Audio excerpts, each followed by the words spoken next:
Olá, que alegria esse nosso encontro outra vez para a gente bater um papo sobre este evangelho maravilhoso, sobre essa boa notícia das insondáveis, inescrutáveis riquezas de Cristo. Nós estamos aqui com esse objetivo de anunciar esse evangelho de Jesus Cristo, o Deus que assume a nossa causa, que entra na nossa história. Não é um Deus distante, mas um Deus que se torna imanente, se torna relacional conosco, um Deus que se importa com gente. Nós vamos estar olhando isto aqui hoje com a ideia da purificação que Deus tem para nós. Os links das nossas redes sociais estão aí na sua tela para que você possa conhecer mais do nosso material e participar aqui conosco. Nós contamos com a sua parceria, com sua participação. Você pode nos ajudar muito através das orações. Aqui nós temos um campo minado neste mundo, muitas lutas. O apóstolo Paulo diz que a nossa luta não é contra carne nem sangue, mas contra forças espirituais da maldade, contra principados e potestades. E a sua oração é importantíssima. Também você pode ser um parceiro conosco, compartilhando esse material para outras pessoas e, se possível, contribuindo para que nós possamos continuar no ar. Nós vamos para um pequeno devocional e já a gente volta.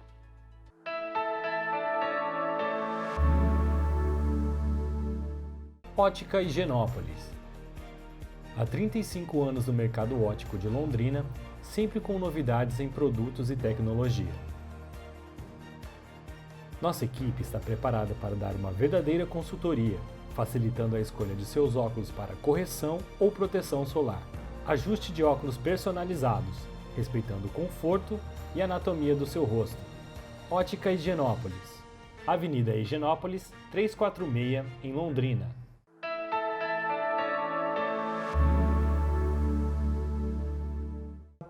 Vamos à nossa devocional de hoje? O tema é Não Temerei.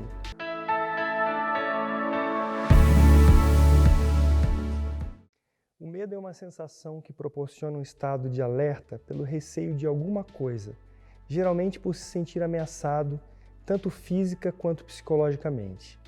O pavor é a ênfase do medo.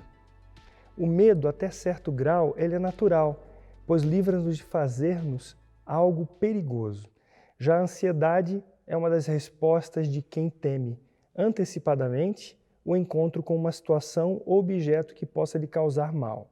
Sendo assim, é possível traçar uma escala de graus de medo, no qual o mínimo é uma leve ansiedade e o máximo o pavor.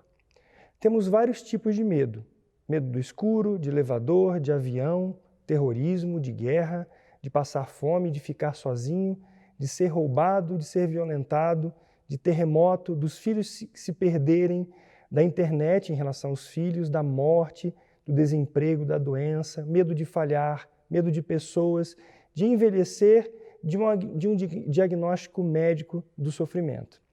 Esse tipo de sentimento, como medo, dúvida ou até mágoa, pode desencadear sintomas físicos por todo o corpo e afetar a saúde. É a chamada somatização. Pessoas e situações podem nos causar mal, mas a religião pode aterrorizar o ser humano, infundindo um medo do castigo de Deus. Parece bobeira, mas já ouvi pais dizendo para os filhos: não faça isso, senão Deus vai te castigar. O medo faz que as pessoas se submetam e obedeçam por causa das possíveis consequências da desobediência. No entanto, o amor de Deus por nós não é algo usado por Ele para nos manipular, Ao contrário, liberta-nos do medo. O profeta Oséias escreveu: atraí-os com cordas humanas, com laços de amor. Fui para eles como quem alivia o jugo de sobre as suas queixadas e me inclinei para dar-lhes de comer. Oséias 11:4. Os laços do amor de Deus são usados para atrair os que estão amedrontados pelo engano do pecado. O profeta Jeremias escreveu: de longe se me deixou ver o Senhor dizendo: com amor eterno eu te amei, por isso com benignidade te atraí. Jeremias 31:3. Quando eu era criança, minha mãe segurava minha mão quando eu tinha medo. Isso me dava segurança. Quando eu estava com meu pai no meio do mato, caminhando para uma pescaria, por exemplo, eu me sentia seguro, pois ele estava comigo para me proteger. No amor não existe medo. Antes, o perfeito amor lança fora o medo. Ora, o medo produz tormento. Logo, aquele que teme não é aperfeiçoado no amor. 1 João 4:18. O amor de Deus me dá segurança, pois sei que mesmo que a morte venha, tenho a vida eterna em Cristo. Mesmo que eu falhe, Deus continuará me amando. Mesmo que não seja amado pelos outros, tenho a segurança no amor eterno de Deus por mim. Por isso, posso dizer como salmista: o Senhor é a minha luz e a minha salvação. De quem terei medo? O Senhor é a fortaleza da minha vida. A quem temerei? Salmo 27:1.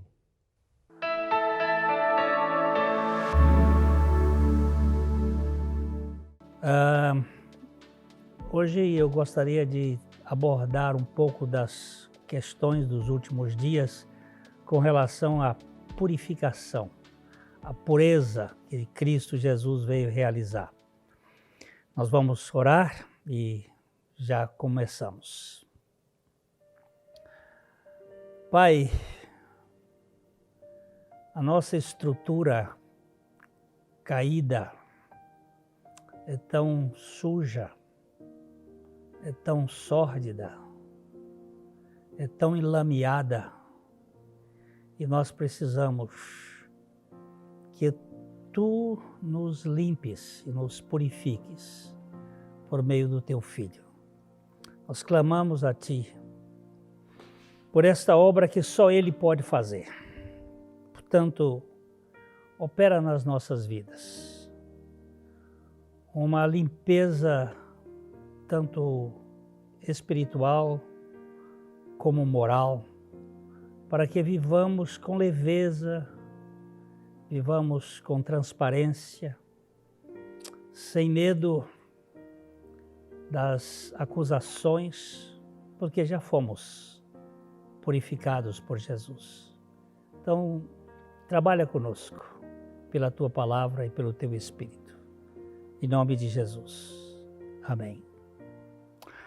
Então, nós temos usado aqui o livro de Hebreus, quando o escritor dizendo que Deus é um Deus que fala, um Deus que discursa, que Ele fala de várias maneiras, que Ele falou através dos profetas, que Ele fala por meio de anjos, de sonhos, Ele falou pela sarça.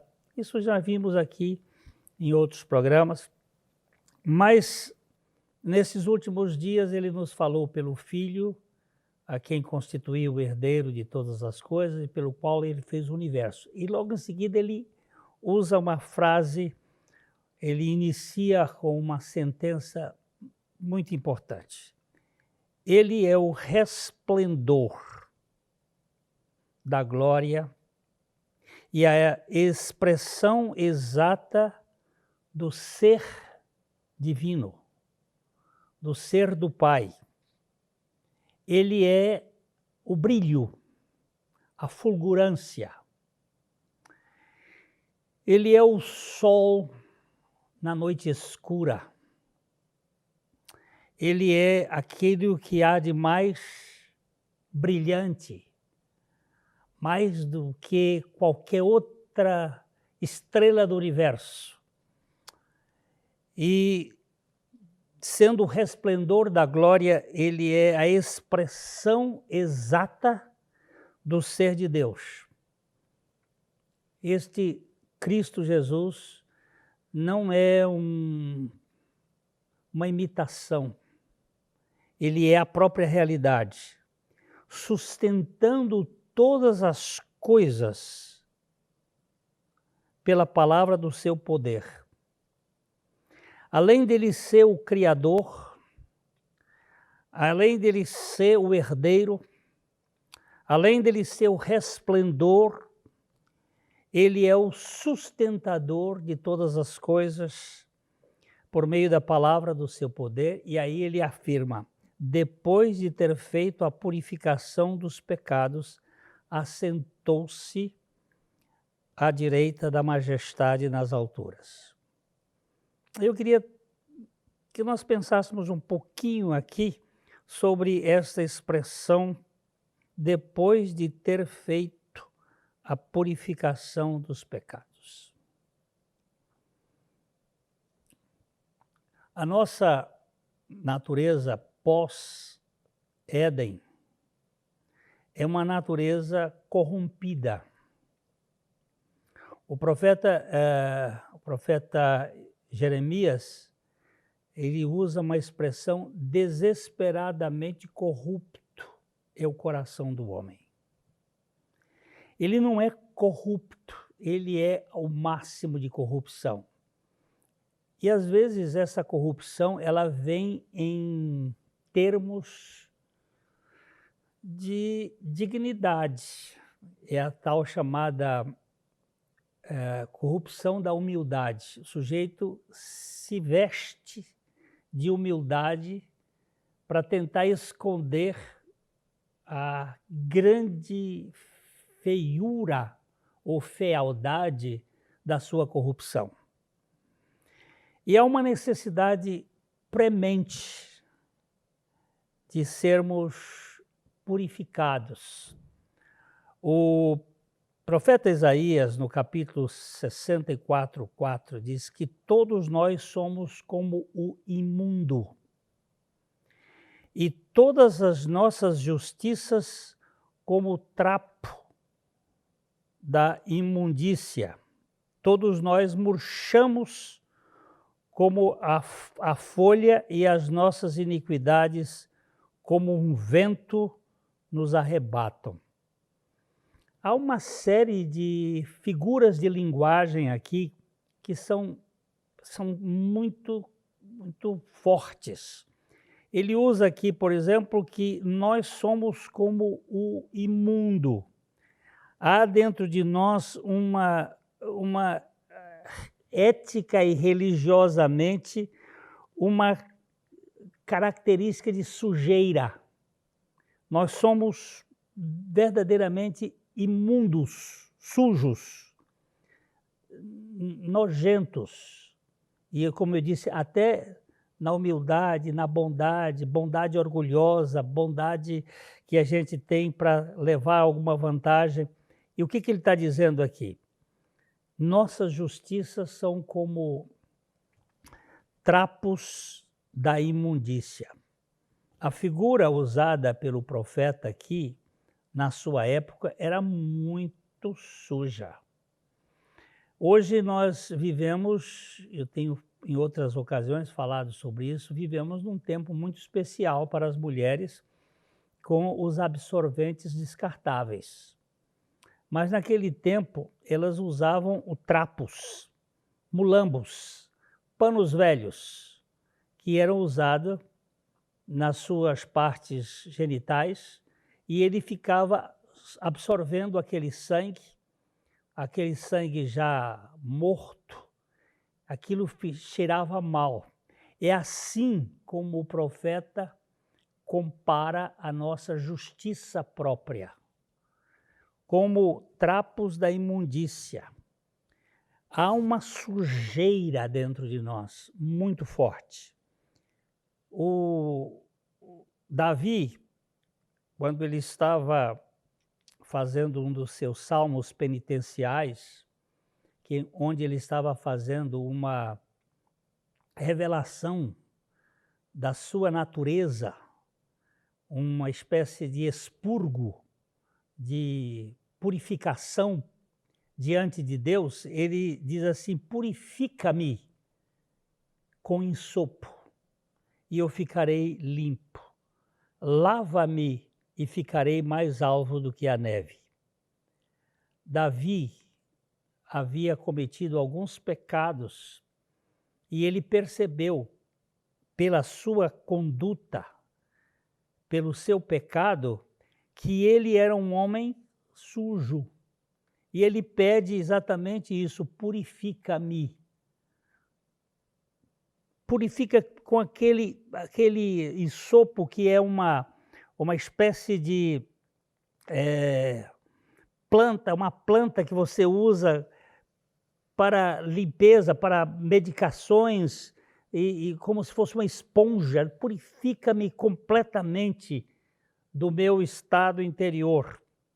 E no versículo 10 ele vai dizer assim: cria em mim, ó Deus, um coração puro, sem mistura, sem contaminação, e renova dentro de mim um espírito inabalável.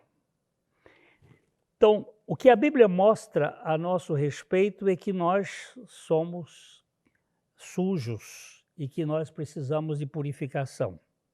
E aqui o texto diz que depois de ter feito a purificação dos nossos pecados, ele assentou-se.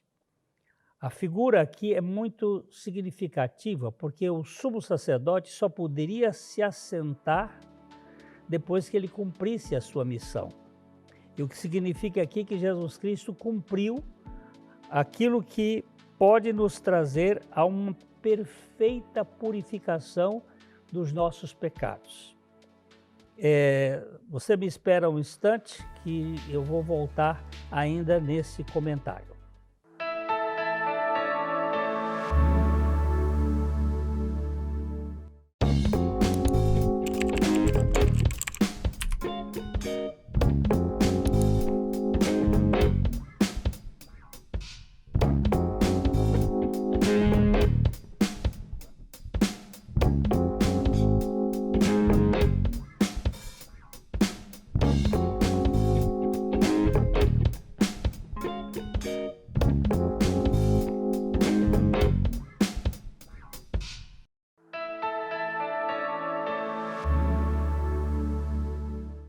Então, eu sei que tem gente que tenta se purificar, mas o profeta Jeremias, ele nos diz de uma maneira muito contundente, pelo que ainda que te laves com salitre e amontoes potassa, continua a mácula da tua iniquidade perante mim, diz o Senhor Deus.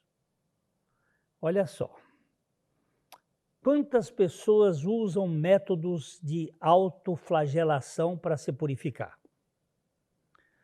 Quantas regras e mandamentos e coisas que as pessoas usam, e ele está dizendo que o ser humano, mesmo se lavando com potassa, com salitre, a mácula da sua iniquidade está perante o Senhor. E Jó chega a dizer também o seguinte: ainda que me lave em água de neve e purifique com mãos cáusticas, mesmo assim, me sobrevirá como lodo e as minhas próprias vestes me abominarão. Eu sou um homem indigno por natureza.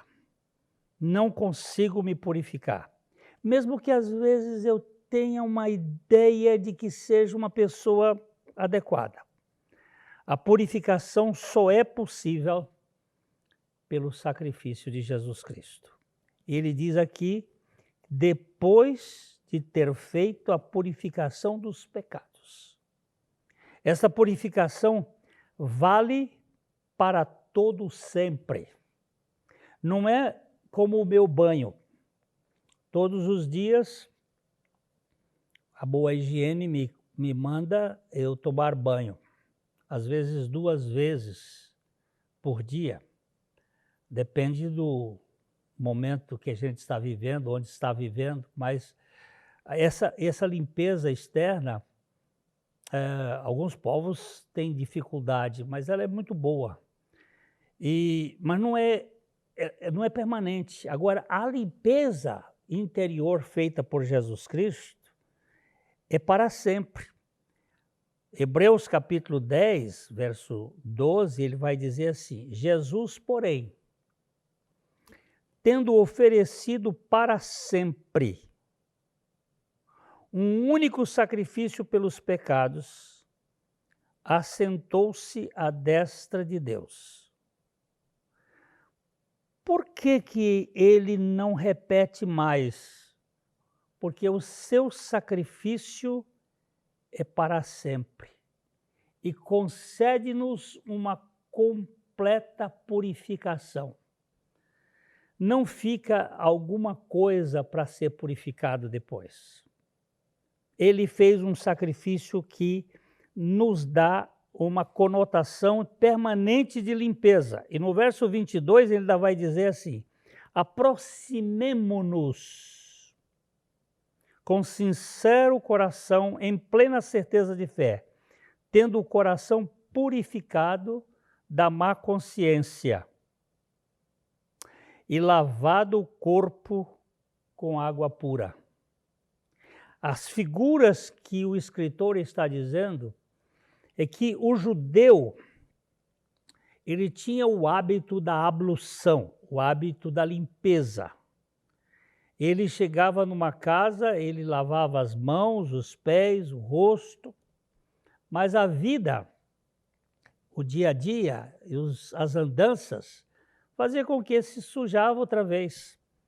Mas ele diz assim: agora, já que Cristo Jesus fez uma purificação para sempre, aproximemo-nos com sincero coração, em plena certeza de fé, tendo o coração purificado da má consciência. Já fui purificado, porque a purificação de Jesus é permanente e é cabal. Não tem um pecado confessado, um pecado que eu apresento ao Senhor, ele é completamente perdoado. Se confessarmos os nossos pecados, diz o apóstolo João, ele é fiel e justo para nos perdoar os pecados e nos purificar de toda injustiça. Ele opera, pelo sangue de Cristo, uma purificação permanente. Eu sei que tem muitas pessoas que dizem: eu creio nisso, mas eu não consigo me perdoar. É porque essa pessoa se põe mais justa do que Deus. Porque se Ele nos perdoou,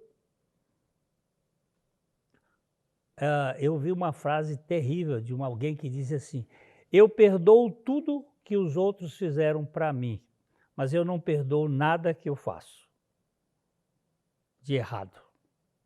Para mim, esse é um déspota, um algoz de si mesmo. Não somente o sangue de Jesus veio para nos purificar, mas também nos dá a condição de perdoar, não só os outros, mas também a nós.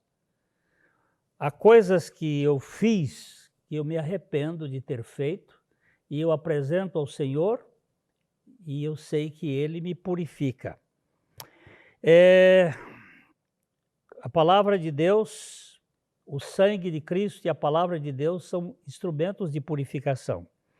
Jesus disse para os seus discípulos assim, quando ele estava falando da sua saída, ele disse: vós já estáis limpos pela palavra que eu vos tenho falado. Permanecei em mim, e eu permanecerei em vós.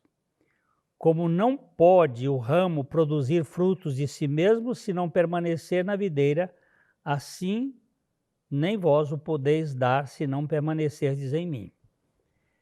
Ele está comparando aqui a purificação de uma parreira, a limpeza de uma parreira, e ele diz assim: vocês já estão purificados, ou já estão podados, pela palavra que eu tenho falado a vocês.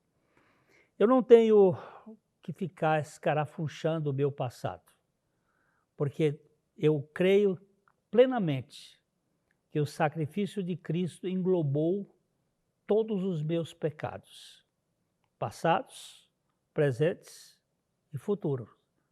Porque passado, presente e futuro é uma questão temporal.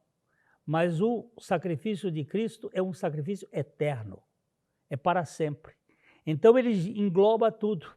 E eu, pela graça do Senhor, posso experimentar plenamente essa realidade da purificação do meu pecado.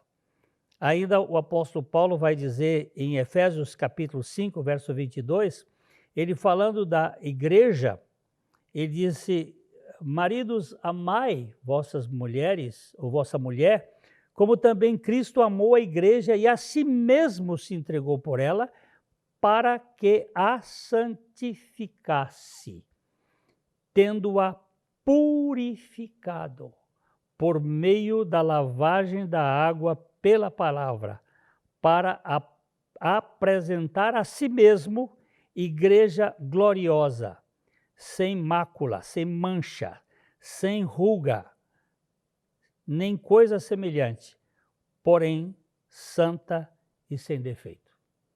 Que coisa mais preciosa nós termos um Salvador que pode nos purificar plenamente. O pecado é um assunto que requer perdão, mas também é algo que requer purificação. Não só o perdão daquele ato cometido, mas a purificação que ele nos dá para que nós vivamos, de fato, somente dele, por ele e para ele. A pureza genuína é interior. E Deus, em Cristo Jesus, nos purifica de todo o pecado. O preço da pureza é elevado, mas a impureza é ridiculamente barata e extremamente nociva. Senhor, eu te peço que por tua graça tu me reveles que através do sacrifício de Jesus Cristo eu fui perdoado e eu estou sendo purificado por meio do seu sangue, por meio da sua obra. A nossa oração é para que você experimente a purificação dos seus pecados, do seu histórico, das suas mazelas, na pessoa e na obra de Jesus Cristo. Deus abençoe a sua vida e vamos nos encontrar no próximo momento, quando assim o Senhor abrir chance nesse programa. Até lá, um grande abraço.